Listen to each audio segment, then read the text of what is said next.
Hello everyone and welcome to another video of World of Warships with RunGB.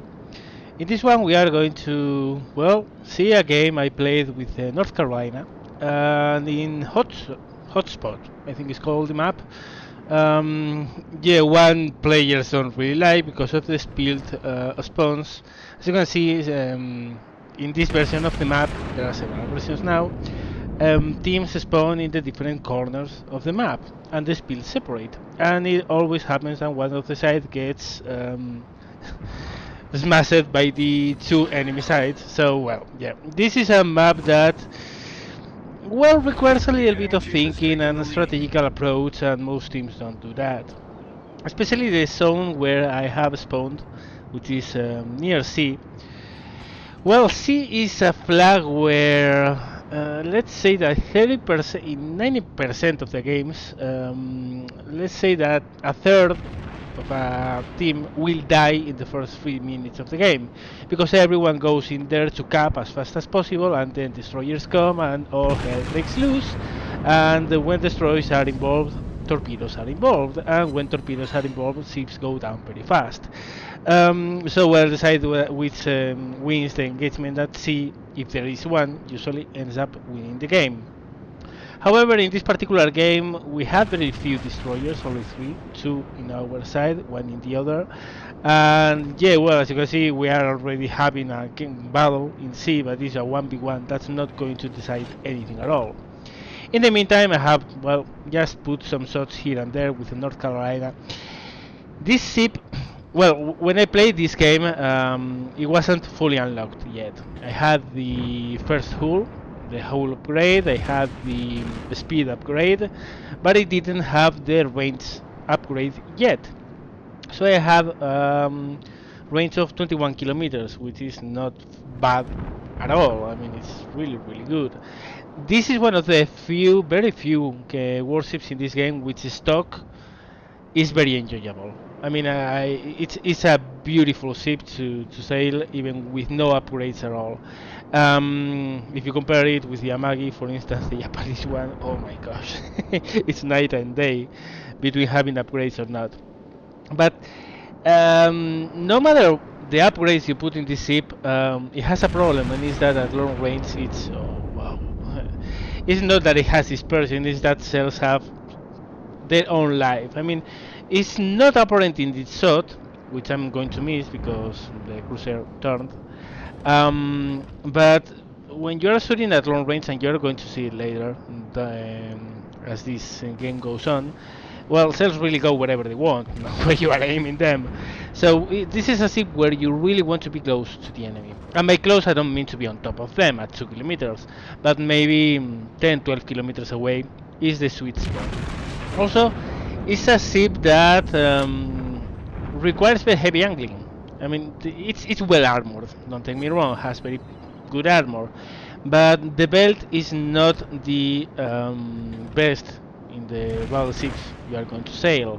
Actually, the belt is pretty vulnerable even to 14-inch guns if you are just broadside on, so you have to angle a lot. And you have to angle it so hard that the aft turret, generally you don't use it at all. That's another thing about the ship, it doesn't have very good turret angles, but other than that it's splendid. Reasonably fast, the hats and the guns hit really hard, has a lot of hit points, very resilient, and you will see the kind of AJ this thing puts out. It's absolutely insane. Of course, I have it spec'd for anti-aircraft gunnery, but even so, I mean, it's used through planes so fast is hilarious. Anyway, you can see here I'm shooting at a Cleveland. Not the best shot in my life, still pretty good hit. And I'm pushing this flank hard because this is what you have to do in a ship like this. I mean, you are top tier, you are in a very good rolling ship. Push with it. I mean, go to the front, push the enemy, bring your team with you because alone you are going to die. Cleveland turns because he's at the border of the map, but that turn is not the best time to one, and down he goes. Now, of course, when you are surrounded by cruisers, this is what happens. Yeah, HC, lots of fires.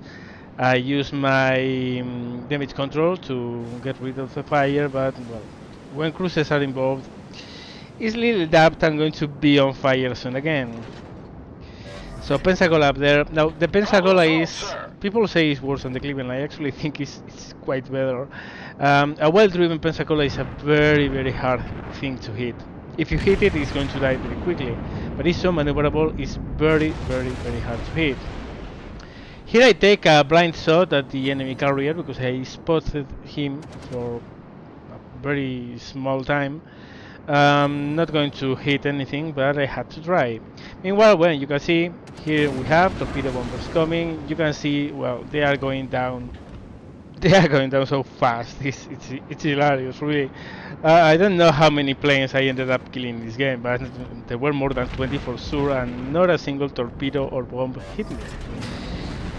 Looking around, that of course, that Pensacola is an obvious target, but I have a very shiny Fuso in front of me, and well, it's broadside on. I mean, I'm not one to refuse that kind of shots. If I get a citadel on him, he's going to hurt a lot. So I take a shot at him, I hit him.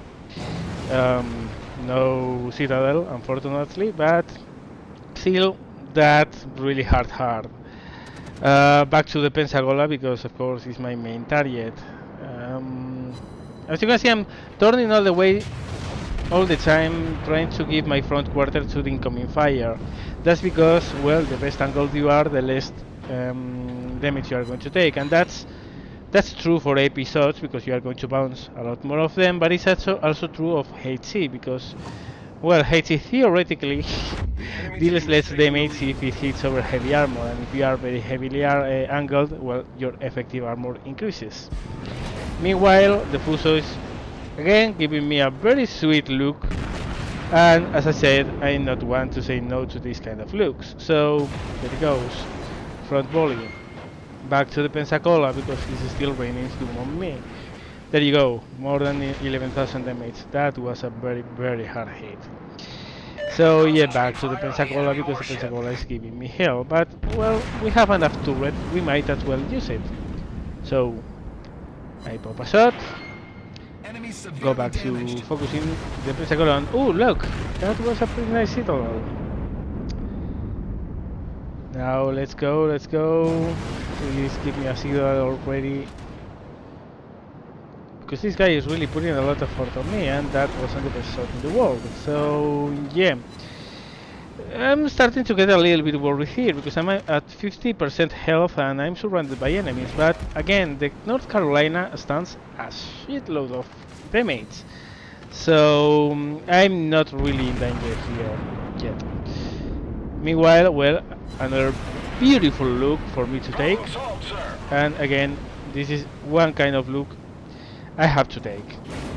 He's almost dead. I turn to unmask my aft turret. As you can see, well, I have to turn a lot to unmask it. That's because the angles of the turrets are not the best, but it's enough, well, to get him. And the Pensacola still set me on fire, and right now I'm very pissed off at him. I'm totally mad at him. That guy is a freaking nightmare. So focus my attention on him. Thankfully I have no more battleships on my side to take care of, so I can focus on him. Pop a shot, and I have to fire some board, which is going to hurt, but he's hurting quite a little bit more because I got finally a proper citadel on him. But this doesn't look very well. I mean, I'm at 40% health, 2 fires. New Orleans has joined the Pensacola in giving me hell, or napalm. Meanwhile, well, I'm still shooting down planes which are around because, yeah, why not? And this wasn't a good shot at all. It wasn't properly aimed. But as you can see, RNGesus gives you, and RNGesus takes from you. In this case, a cell that went astray because I wasn't aiming there at all, hit him, and I got a very lucky citadel, and I finally killed the Pensacola. Now we have a New Orleans there, and then New Orleans is another very squeezy target. for a battleship at least. I mean, if you hit him, he's going to go down fast. The problem is hitting, especially at these ranges, and especially with this gun dispersion. So constantly going for him. I mean, I'm not unmasking my aft turret here, not because I have incoming fire, which I don't, but because I want to close in as fast as possible if I can, because he's moving away. Really, the longer range you are at, the worse and worse the accuracy of these guns go. So I take aim, I pop a lot of shots, Fighter returning to ship. and well, one pretty decent hit. Meanwhile, I notice he's going to hide behind an island, and we have a battleship over there. So why not, well, taking the chance of hitting that battleship. And here you can see this is full range, this is top range. And you are going to see the cells go everywhere, all around the place. I get some hits, I got some misses, but seriously, the best you can do at this range is just putting cells on an area and hoping for the best. Turn my attention back to the New Orleans because I'm expecting it to pop from behind that island at any moment now. But the New Orleans is, well, still masked, so I can take the time to deliver some more shots at that guy over there. Again, we're hoping for single hits because at those ranges, well, shots fall all around the place. And that's one of the weaknesses of North Carolina. Long range is... you can get hits, don't get me wrong, but yeah, you rely more on luck than in anything else. In that sense, the Amagi is much better, has much more accuracy. Meanwhile, well, North Carolina is out of cover. I unmask my aft turret. Shoot a broadside. It's perfectly on target.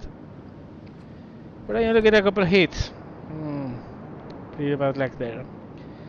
Now over there we have a Mogami behind. Well, if the Pensacola was giving me hell, that Mogami can rain doom on me.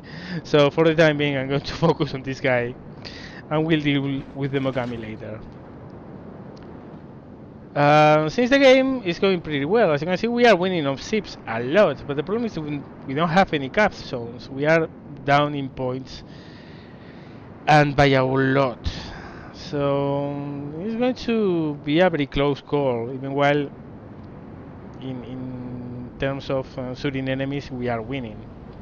Anyway, New Orleans is coming out of cover. I take my time to properly aim. I don't rush myself here, I have a very good look.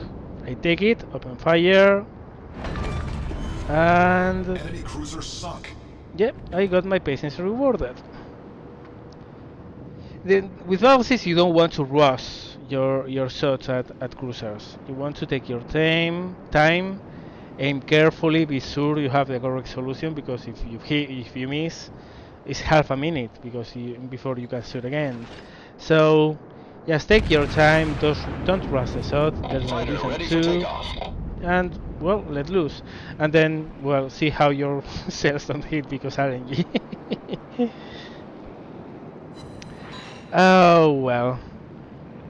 Actually, at higher tiers, you really know and notice why the dispersion is how it is. I mean, really, you can't give battleships perfect dispersion because they will be wrecking things left and right. Still, at short ranges, I think that even with the buff to battleship accuracy at less than 3 kilometers, I think the dispersion is too big. Quite honestly, at times I feel there's no such buff, but whatever. Here you can see, well, very tough luck, 2 hits. He's down at less than 1000 hit points. And we are not going to get the kill on that one, but well, we damaged it to the just brink of death, and someone else is going to get a kill. No big deal, I mean, this is the same as a World of Tanks. Here is not about killing the enemy, here is about dealing the most damage. And well, now we have a beautiful carrier over there, which I'm not really bothered about because as you can see, I have currently 21 plane kills, Our which team is is taking the kind lead. of funny. Really, this thing with the correct upgrades, I mean, you have to put the plus 10% range for the AA guns, you have to have the proper skills for the captain, but with all those, it's just laughs at planes. At least at, well, doesn't laugh at planes of tier 10, of course. It has a tough time versus tier 9 planes, but against tier 8 and tier 7 planes, well, a, it's just murder. Hey, look, I got another plane. Here, see what I meant. Here I rushed my shot. I couldn't see the carrier. I thought I had a proper solution. I took aim, but it wasn't the correct aim. And now I have to wait for another 30 seconds. It would have been much better to wait 10 more seconds for the carrier to appear again, take a proper aim, and shoot them. But, well, as it is, I missed all my shots there. But now, he's border humping, but it's not going to hurt him at all, because I'm going to deliver a pretty nice broadside here. On fire, 4 hits, he's pretty much dead. Unluckily, my next broadside is not going to be as good as that last one, and in the end, I'm not going to get this kill. I could have easily gotten 6 or 7 kills in this game.